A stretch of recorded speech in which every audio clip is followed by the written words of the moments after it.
Hello everyone. तो हम waste water treatment की काफ़ी एक्सटेंसिव स्टडी कर रहे हैं। अभी तक हमने वेस्ट वाटर की प्राइमरी ट्रीटमेंट और सेकेंडरी ट्रीटमेंट को कंप्लीट कर लिया है। आज के इस लेक्चर में हम वेस्ट वाटर के ट्रीटमेंट का ये लास्ट पार्ट है, जिसमें हम देखेंगे कि एडवांस ट्रीटमेंट मेथड्स कौन से होते हैं जिससे हम वेस्ट वाटर को फाइनली प्यूरीफाई करते हैं। इसके बाद हमारा वाटर पोल्यूशन से रिलेटेड सिर्फ एक टॉपिक रह जाएगा, जो है वेस्ट वाटर प्लांट का स्ट्रक्चरिंग। तो वो हम दूसरे लेक्चर में पढ़ेंगे। आज इसमें हम ट्रीटमेंट वाला जो पार्ट है वो ख़त्म कर देंगे। तो एडवांस ट्रीटमेंट क्या होता है? सेकेंडरी ट्रीटमेंट के बाद अभी भी जो वाटर रहता है वो इनसफिशिएंट होता है, जिससे कि हम ड्रिंकिंग वाटर की जो क्वालिटी की क्राइटेरिया होता है उसको मीट कर पाएँ, या फिर इंडस्ट्रियल और डोमेस्टिकली हम यूज़ कर पाएँ। ठीक है। तो अभी भी जो वाटर होता है इसमें 20 से 40 मिलीग्राम पर litre of biological oxygen demand यानी कि BOD हो सकता है, जो कि अभी भी ऑब्जेक्शनेबल है। अभी भी ये एसेंशियल हो जाता है कि हम कुछ एडिशनल ट्रीटमेंट करें जिससे कि वाटर पूरी तरीके से प्यूरीफाई हो जाए। इन्हीं एडवांस मेथड को हम कहते हैं टर्शरी या फिर एडवांस ट्रीटमेंट। टर्शरी और एडवांस ट्रीटमेंट से हम suspended solid, dissolved organic and inorganic solids और न्यूट्रिएंट्स का रिमूवल करते हैं। ठीक है। तो मेनली इन तीन चीज़ों का रिमूवल होता है: सस्पेंडेड सॉलिड, डिज़ोल्व्ड ऑर्गेनिक और इनऑर्गेनिक सॉलिड यानी डिज़ोल्व्ड सॉलिड्स, और हमारा न्यूट्रिएंट। ठीक है। यहाँ पे इसी चीज़ को हमने फ्लो चार्ट में दिखाया है। एडवांस या टर्शरी ट्रीटमेंट में सस्पेंडेड सॉलिड, डिज़ोल्व्ड सॉलिड और न्यूट्रिएंट रिमूवल, ये तीन चीज़ें होती हैं। अब इनके अंदर भी सब टॉपिक्स हैं, जैसे कि सस्पेंडेड सॉलिड्स के रिमूवल के लिए हम माइक्रो स्ट्रेनिंग टेक्निक है वो यूज़ करते हैं। डिज़ोल्व्ड सॉलिड के लिए हम मेनली 4 यूज़ करते हैं, और भी टेक्निक्स हैं बट मेन ये 4 हैं। एड्जॉर्प्शन हो गया, रिवर्स ऑस्मोसिस हो गया, इलेक्ट्रोडायलिसिस हो गया, आयन एक्सचेंज हो गया। और न्यूट्रिएंट रिमूवल हम 2 न्यूट्रिएंट्स का करते हैं, जिससे कि यूट्रोफिकेशन हो सकता है वाटर का। क्या आ जाता है हमारा? नाइट्रोजन का रिमूवल और फॉस्फोरस का रिमूवल। तो एक एक करके इन सारी एडवांस ट्रीटमेंट टेक्निक्स को हम स्टडी करते हैं। सबसे पहले हम सस्पेंडेड सॉलिड्स की रिमूवल की बात करते हैं। तो जो रिलेटिवली लार्ज पार्टिकल है वो सिंपल सेटलिंग या फिल्ट्रेशन प्रोसेस से हम रिमूव कर लेते हैं। ठीक है। हमें पता है कि बड़े बड़े जो पार्टिकल्स हैं सेटल करके या फिल्टर करके हम उसको रिमूव कर लेते हैं। अब इसके बाद जो स्टेप आता है कि जो स्मॉल पार्टिकल्स हैं उनका रिमूवल कैसे किया जाए। वो भी सस्पेंशन में हो सकते हैं और वो फिल्ट्रेशन से हम नहीं हटा सकते, तो उसके लिए स्पेशल टाइप का फिल्ट्रेशन टेक्निक बनाया गया है जिसको हम कहते हैं माइक्रो स्ट्रेनिंग। ठीक है। माइक्रो स्ट्रेनिंग में रोटेटिंग ड्रम्स लगे होते हैं जो कि सपोर्ट करते हैं वेरी फाइन स्टेनलेस स्टील और प्लास्टिक की स्क्रीन को। ठीक है। रोटेटिंग ड्रम होते हैं जो कि जिनके ऊपर की स्टेनलेस स्टील प्लास्टिक की बहुत ही पतली जो है स्क्रीन लगी रहती है। इस जो रोटेटिंग ड्रम है इसका एक एंड जो है वो सील कर दिया जाता है और दूसरे एंड से वाटर को अंदर मतलब भेजा जाता है। This filtration uses very fine wires of stainless steel drawn to diameters barely visible to naked eye. मतलब जो उसमें वायर्स लगे होते हैं ना, उसकी जो स्क्रीन बनाई जाती है वो इतनी ज़्यादा फाइन होती है कि हम नेकेड आई से उसकी एक एक उसकी वायर्स को देख नहीं सकते। The stainless wires are woven on special high precision looms for producing micro fabrics। ठीक है। ये जो स्टेनलेस स्टील की वायर्स होती हैं ना, पहले तो हम वायर्स बनाते हैं, उसके बाद इनको बहुत ही लूम्स होते हैं ऐसे हाई प्रिसीजन वाले, जिसमें से कि हम माइक्रो फैब्रिक्स प्रोड्यूस करते हैं। अब जो सेकेंडरी एफ्लुएंट होता है वो ड्रम के अंदर एंटर करता है from the centre and flows through the sides with the mat of solids accumulating on the screen inside the drum। तो वाटर को जब हम अंदर फ्लो कराते हैं तो जो बचे कुचे जो सॉलिड्स होते हैं वो उस स्क्रीन के अंदर, जो हमने स्टेनलेस स्टील की स्क्रीन लगाई हुई है ड्रम के अंदर, उसके ऊपर एक्यूमुलेट हो जाते हैं।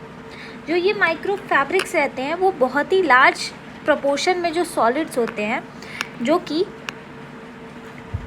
इन माइन्यूट अपर्चर से भी छोटे होते हैं, उनको इंटरसेप्ट कर लेते हैं उसी फैब्रिक के अंदर। अब माइक्रो ऑर्गेनिज्म जिनका डायमीटर 7 से लेकर 12 माइक्रोन तक भी छोटा है ना, उसको भी हम इस मेथड के थ्रू रिमूव कर सकते हैं। अब इनसे किस किस टाइप की इम्प्योरिटीज़ रिमूव होती है? Paper fibres, humus, fly ash power station से, micro organisms and green algae, ये सारी चीज़ें हम माइक्रो स्ट्रेनिंग टेक्निक से रिमूव कर सकते हैं। डायग्राम अगर आप इसका देखना चाहें माइक्रो स्ट्रेनर का, इस तरीके से ये ड्रम जैसा स्ट्रक्चर होता है। रॉ वाटर को एंटर कराते हैं हम। स्क्रीन वाटर को यहाँ साइड से फ्लो होकर, यहाँ पे स्क्रीन लगी रहती है, फैब्रिक का मैश लगा रहता है, यहाँ से ये फिल्टर होकर हमारा वाटर बाहर निकाल लिया जाता है। उसके बाद अब डिज़ोल्व सॉलिड्स की बात कर लेते हैं। डिज़ोल्व सॉलिड्स हमें रिमूव करने हैं और ये बहुत ऑर्गेनिक और इनऑर्गेनिक सॉलिड्स हैं। ऑर्गेनिक जो सॉलिड्स हैं उसके लिए जो हम मेथड यूज़ करते हैं वो है एड्जॉर्प्शन, सॉल्वेंट एक्सट्रैक्शन एक्सेट्रा। और इनऑर्गेनिक सॉलिड्स के लिए इलेक्ट्रोडायलिसिस, रिवर्स ऑस्मोसिस और आयन एक्सचेंज। एड्जॉर्प्शन क्या होता है? एक सरफेस फिनोमेनन होता है। हम सब ने पढ़ा है कि सरफेस के ऊपर जब किसी चीज़ का एक्यूमुलेशन कराते हैं तो उसको एड्जॉर्प्शन कहते हैं। अब जो और एड्जॉर्बिंग स्पीशीज़ हम यहाँ यूज़ कर रहे हैं उसके सरफेस एरिया पे बहुत कुछ डिपेंड करेगा कि एड्जॉर्प्शन कैसा होता है। और सबसे ज़्यादा जो कॉमनली यूज एड्जॉर्बेंट होता है वो होता है हमारा एक्टिवेटेड कार्बन। ठीक है, एक्टिवेटेड कार्बन क्या करता है? अपने सरफेस के ऊपर इम्प्योरिटीज़ को एड्जॉर्ब कर लेता है। अब इस एक्टिवेटेड कार्बन को प्रिपेयर कैसे किया जाता है? चारकोल का हम टुकड़ा लेते हैं और उसको ऑक्सीडाइजिंग स्टीम के अंदर 950 डिग्री सेल्सियस से पास कराते हैं। तो क्या होता है? चारकोल में से वाटर गैस रिलीज़ होता है और जब ये प्रोसेस होता है तो इसके बाद से चारकोल के अंदर बहुत ही पोरस स्ट्रक्चर क्रिएट हो जाता है जो कि एड्जॉर्प्शन के प्रोसेस को इंक्रीज़ कर देता है। और जब ये एक्टिवेटेड चारकोल इम्प्योरिटीज़ से सैचुरेट हो जाता है यानी भर जाता है, तब क्या करते हैं? इसको वैक्यूम में रखकर हम 980 डिग्री सेल्सियस पे हीट करते हैं। तो जितने भी हमारे जो इम्प्योरिटीज़ एड्जॉर्ब हुई हैं वो सब हट जाती हैं। अब इससे हम ऑर्गेनिक्स को रिमूव कर सकते हैं, जैसे कि फेनॉल हो गया, क्लोरीनेटेड हाइड्रोकार्बन्स हो गया, सरफेक्टेंट्स हो गया, डाइज हो गया और ऑब्जेक्शनेबल टेस्ट और ओडर प्रोड्यूसिंग जो सब्सटेंसेज हैं उनका भी रिमूवल हमारे एड्जॉर्प्शन से हो जाता है। नेक्स्ट हमारा जो टेक्निक है वो है रिवर्स ऑस्मोसिस का।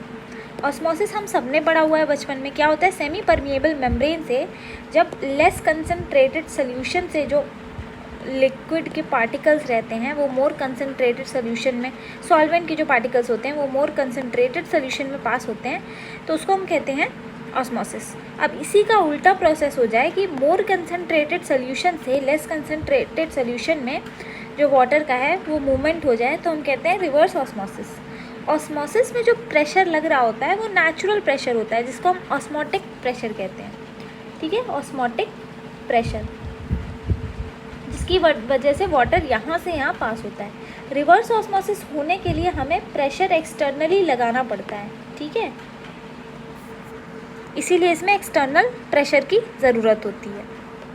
अब इस डायग्राम समझ सकते हैं कैसे है कि ये अनट्रीटेड वाटर है, जहाँ का ये मोर कंसनट्रेटेड सोल्यूशन की तरह हो गया, तो यहाँ पे हम प्रेशर अप्लाई करते हैं और इस प्रेशर की वजह से जो वाटर के पार्टिकल्स हैं वो मूव करके प्यूरिफाइड वाटर के साइड में आ जाते हैं और बीच में हम सेमी परमिएबल मेम्ब्रेन का यूज़ करते हैं। तो ये हमारा reverse osmosis process. Next technique है हमारी इलेक्ट्रोडायलिसिस की। इलेक्ट्रोडायलिसिस का जो मेथड होता है वो सॉल्ट्स जो होते हैं ना उनके रिमूवल और कंसंट्रेशन के लिए बहुत इम्पॉर्टेंट होता है। ये एक प्रिंसिपल पे बेस्ड है और ये प्रिंसिपल कहता है कि जो डिज़ोल्व सॉल्ट्स या इम्प्योरिटीज़ हैं वो या तो पॉजिटिवली या फिर नेगेटिवली चार्ज होंगी। इसीलिए जब इलेक्ट्रिक फील्ड से पास कराया जाएगा, ठीक है, तो ये जो सॉल्ट्स हैं वो अपने चार्ज के हिसाब से ऑपोजिट चार्ज इलेक्ट्रोड्स के पास माइग्रेट करके जाएंगे। तो ये प्रिंसिपल बेसिक यूज़ होता है। उसके बाद ये एक इलेक्ट्रोकेमिकल प्रोसेस है बेसिकली, जिसमें क्या होता है? माइग्रेशन ऑफ आयंस होता है through selective semi permeable membrane. Selective semi permeable membrane से आयंस की माइग्रेशन को on the application of electric field is known as electrodialysis. It is a membrane desalination process and uses an electric current for the passage of water across the membrane, unlike the RO process which uses external pressure. तो RO process में हमने देखा कि हम external pressure का use कर रहे थे, यहाँ पे हम इलेक्ट्रिक करंट का यूज़ कर रहे हैं। उसके बाद दो टाइप की आयन सेलेक्टिव मेम्ब्रेन होती है। एक तो कैटायन मेम्ब्रेन होती है जो कि सिर्फ कैटायंस का ट्रांसफ़र कराती है, और एक एनायन मेम्ब्रेन होती है जो सिर्फ एनायन का ट्रांसफ़र कराती है। और इस प्रोसेस से हम 50 से 94% तक डिज़ोल्व सॉलिड्स जो हैं वो रिमूव कर सकते हैं। लेकिन ये ऑर्गेनिक मॉलिक्यूल्स के रिमूवल के लिए बहुत इफ़ेक्टिव नहीं है, क्योंकि ऑर्गेनिक मॉलिक्यूल्स होते हैं वो लार्जर होते हैं इनऑर्गेनिक मॉलिक्यूल से साइज़ के बेसिस पे। तो इस डायग्राम से समझ सकते हैं आप कि ये इलेक्ट्रोडायलिसिस का प्रोसेस कैसे वर्क करता है। अब जो मैंने 2 टाइप की मेम्ब्रेन बताई थी, कैटायन मेम्ब्रेन, एनायन, ये वही मेम्ब्रेन है। कैटायन मेम्ब्रेन सिर्फ कैटायन को पास कराएंगी, एनायन सिर्फ एनायन को। और इस तरीके से जब इलेक्ट्रिक करंट हम पास कराते हैं तो जो एनायंस कैटायंस होते हैं वो अपने चार्ज के हिसाब से ऑपोजिट जो इलेक्ट्रोड्स होते हैं वहाँ पर मूव करके पहुँच जाते हैं। फिर होता है हमारा आयन एक्सचेंज। आयन एक्सचेंज जो मेथड होता है वो मेटल्स के रिमूवल के लिए यूज़ होता है। और मेटल्स बेसिकली क्या करते हैं, वाटर में हार्डनेस कॉज करते हैं। उसके बाद आयन एक्सचेंजर में एक कैटायन एक्सचेंजर जिसको कि एनायन एक्सचेंजर के साथ कपल करके लगाया जाता है। आयन एक्सचेंज रेजिन्स जो होती हैं वो क्रॉस लिंक्ड होती हैं, लॉन्ग चेन होती हैं, किसकी, ऑर्गेनिक पॉलीमर्स की, विद अ माइक्रोपोरस स्ट्रक्चर। इनका स्ट्रक्चर जो होता है वो माइक्रोपोरस होता है। The ion exchange properties of an ion exchanger depends upon the functional group attach to the chain. अब ये जो पॉलीमर की चेन होती है ना, इसमें कौन सा फंक्शनल ग्रुप लगा है, इसके बेसिस पे डिपेंड करता है कि कैसी प्रॉपर्टी ये शो कर रहा होगा आयन एक्सचेंजर। अब इस मेथड में क्या करते हैं कि पहले तो जो कैटायन एक्सचेंजर है उससे वाटर को पास कराते हैं, और ये क्या करते हैं, which are capable of exchanging its H+ ions with cations of impure water. ठीक है, तो जब हम ये प्रोसेस करते हैं तो इम्प्योर वाटर में जो कैटायंस होते हैं, वाटर उसको अपने H+ आयंस के साथ इंटरचेंज कर लेता है, एक्सचेंज कर लेता है। और जो एसिडिक रेजिन्स होते हैं उसमें जो बेसिक ग्रुप्स होते हैं जैसे कि NH2 हो गया, -OH हो गया, वो क्या करते हैं, अपने एनायंस को इम्प्योर वाटर के एनायंस के साथ एक्सचेंज कर लेते हैं। यहाँ पे एग्जांपल दिया किस तरीके से, रेजिन है, इसमें ये इस तरीके से ग्रुप लगा हुआ है, तो इसमें जो H+ है वो इम्प्योर वाटर के M+ के साथ एक्सचेंज हो जाता है। ठीक है, कैटायन के साथ इस तरीके से। The overall outcome is the removal of cationic and anionic impurities present in water and the resultant is demineralized water। तो क्या होता है, अंत में जब ये प्रोसेस हो जाता है, जो जितनी भी कैटायनिक और एनायनिक इम्प्योरिटीज़ होती हैं वो रिमूव हो जाती हैं, और हमें जो वाटर मिलता है उसको हम डीमिनरलाइज्ड वाटर कहते हैं। एडवांटेजेस क्या होता है इस टेक्निक का कि हाईली एसिडिक और alkaline water can be treated by this process and hardness of water is remove. यहाँ पर क्या हो रहा है, वाटर की हार्डनेस रिमूव हो रही है जो कि मेटल्स की वजह से हो रही थी। ठीक है, यहाँ पर इसका भी डायग्राम है कैसे इन्फ्लुएंट यहाँ से आता है। कैटायन रेजिन होता है, फिर उसके बाद एनायन रेजिन में जाता है, फिर फाइनली जब रिमूवल हो जाता है दोनों आयंस का, तो एफ्लुएंट बाहर निकल जाता है। अब सबसे एंड में जो हमारे एडवांस ट्रीटमेंट में बचा हुआ है वो है हमारा रिमूवल ऑफ न्यूट्रिएंट्स। न्यूट्रिएंट्स का रिमूवल बहुत इंपॉर्टेंट है, क्योंकि अगर हम वाटर को डिस्चार्ज भी करते हैं कहीं पे किसी वाटर बॉडी में भी, तो जब तक उसमें से न्यूट्रिएंट का रिमूवल नहीं होगा तब तक उस वाटर बॉडी में जिसमें हम डिस्चार्ज कर रहे हैं वेस्ट वाटर को, वहाँ पे यूट्रोफिकेशन का खतरा हमेशा बना रहेगा। तो 2 टाइप के न्यूट्रिएंट का रिमूवल करना है। सबसे पहला है हमारा नाइट्रोजन रिमूवल। अब नाइट्रोजन के रिमूवल के भी 2 प्रोसेस हैं, एक है हमारा अमोनिया स्ट्रिपिंग और एक है हमारा नाइट्रिफिकेशन, डीनाइट्रिफिकेशन। अमोनिया स्ट्रिपिंग में क्या होता है, सेकेंडरी ट्रीटमेंट के बाद, सेकेंडरी ट्रीटमेंट के एक्चुअली दौरान ही जो माइक्रो ऑर्गेनिज्म होते हैं वो क्या करते हैं, ऑर्गेनिकली बाउंड जो नाइट्रोजन होते हैं उसको अमोनिया में चेंज कर देते हैं अपने डिग्रेडेशन के दौरान। उसके बाद वाटर में जो अमोनिया होता है वो 2 फॉर्म्स में एग्जिस्ट करता है, एक तो अमोनिया गैस के फॉर्म में और एक अमोनियम आयन के फॉर्म में। अब अगर हम इस वाटर का pH अगर बढ़ाएंगे तो जो अमोनियम आयन्स है प्रेजेंट वो अमोनिया गैस में कन्वर्ट हो जाएंगे, और ये pH बढ़ाने के लिए हम वाटर में जो चीज़ ऐड करते हैं वो है लाइम या फिर कॉस्टिक सोडा। तो इसको मिलाने के बाद pH जो है 10.8 से 11.5 रीच हो जाता है, तो क्या होंगे, अमोनियम आयन्स हमारे अमोनिया गैस में कन्वर्ट हो जाएंगे। अब ये गैस डिज़ोल्व है हमारा वाटर में, इसको हम एटमॉस्फेयर में फाइनली एक्सपेल्ड कर देंगे, जिससे कि हमारी, इसी को हम अमोनिया की स्ट्रिपिंग कहते हैं। इस तरीके से नाइट्रोजन हमारा रिमूवल हो गया। यहाँ पर देखिए यही इक्वेशन यहाँ पे लिखी हुई है। जब pH हम बढ़ाएंगे तो क्या होगा, हमारा अमोनियम आयन अमोनिया गैस में कन्वर्ट हो जाएगा। नेक्स्ट प्रोसेस जो है जो हमारी वो है नाइट्रिफिकेशन डीनाइट्रिफिकेशन प्रोसेस। इसमें हम क्या करते हैं, पहले तो नाइट्रिफिकेशन स्टेप होता है, दूसरा स्टेप हमारा डीनाइट्रिफिकेशन होता है।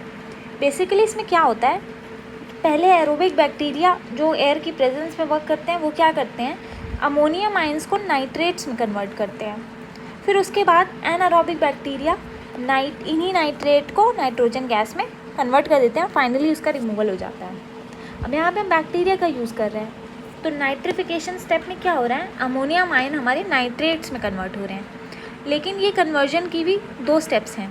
पहले क्या होता है, अमोनियम आयन जो है ऑक्सीजन की प्रेजेंस में उस पर एक बैक्टीरिया वर्क करता है जिसका नाम है नाइट्रोसोमोनास। ये नाइट्रोसोमोनास हमारे अमोनियम आयन को नाइट्राइट में चेंज करता है पहले, ठीक है। उसके बाद नेक्स्ट स्टेज आती है जिसमें नाइट्राइट पे ऑक्सीजन की प्रेजेंस में नाइट्रोबैक्टर वर्क करता है, ऑक्सीडेशन करता है मेनली। तो जब नाइट्रोबैक्टर ऑक्सीडेशन करता है हमारे नाइट्राइट का, तो हमारा नाइट्रेट फॉर्म होता है। अब यही नाइट्रेट जाएगा नेक्स्ट स्टेप में जो कि होता है डीनाइट्रिफिकेशन स्टेप।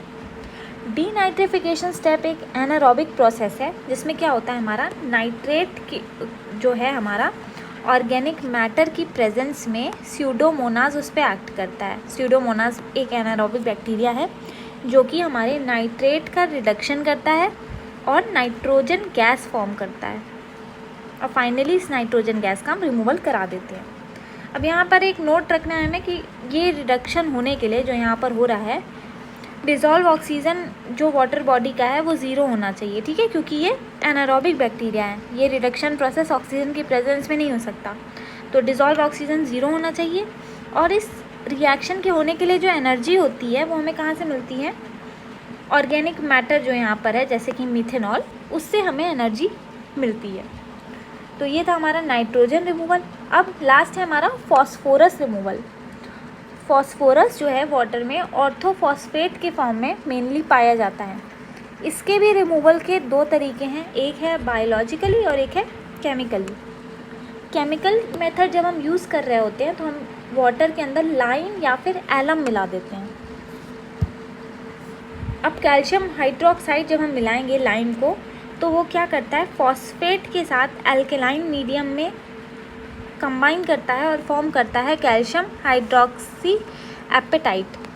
अब ये जो कैल्शियम हाइड्रोक्सी एपेटाइट बना वो वाटर में इनसॉल्यूबल है, ठीक है, मतलब डिज़ोल्व नहीं हो रहा, तो अब इनसॉल्यूबल हो जाएगा तो क्या हो जाएगा, प्रेसिपिटेट बन के बाहर निकल जाएगा। फिर इस प्रेसिपिटेट को हम बाहर निकाल देंगे। दूसरा, जब हम एलम को मिलाते हैं पानी में तो भी ये भी एलम भी एक इनसॉल्यूबल प्रेसिपिटेट को बनाता है फॉस्फेट के साथ, और उसका हम रिमूवल कर देते हैं। तो ये एलम के थ्रू और कैल्शियम हाइड्रोक्साइड के थ्रू दोनों के साथ कैसे कैसे रिएक्शन होते हैं और क्या क्या प्रेसिपिटेट फॉर्म होते हैं आप इन इक्वेशंस में देख सकते हैं। नेक्स्ट जो हमारा फॉस्फोरस रिमूवल टेक्निक है वो बायोलॉजिकल मेथड पे बेस्ड है। इसमें क्या करते हैं, जो सेडिमेंटेशन टैंक में जो स्लज होता है उसको हम एनारोबिक कंडीशंस प्रोवाइड करते हैं, यानी कि ऑक्सीजन की प्रेजेंस यहाँ पे नहीं है। तो ऐसी कंडीशंस में माइक्रो ऑर्गेनिजम्स जो ऑर्गेनिक मैटर और फॉस्फोरस है उन दोनों को ही एसिमिलेट करता है बहुत तेज़ दर से, ठीक है, वेरी हाई रेट्स पे। और once micro organisms have absorbed the phosphorus they are removed as waste activated sludge, thus carrying with them high concentration of phosphorus। अब कुछ माइक्रो ऑर्गेनिज्म जो होते हैं वो क्या करते हैं, इसी फॉस्फोरस को अपने अंदर एब्जॉर्ब कर लेते हैं, ठीक है, और उसके बाद इन माइक्रो ऑर्गेनिजम्स को ही हम रिमूव कर देते हैं वेस्ट में से।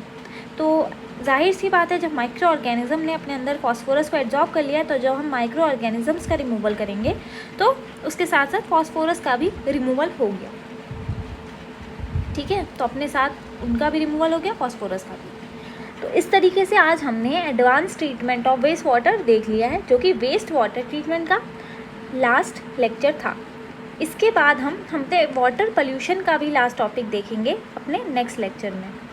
Thank you. और अगर आपको ये लेक्चर समझ में आ रहा है तो प्लीज़ चैनल को मेरे सब्सक्राइब कर लीजिए और वीडियो को लाइक कर दीजिए, ताकि मैं आपके लिए आगे भी ऐसे ही इम्पॉर्टेंट लेक्चर्स लेकर आती रहूँ।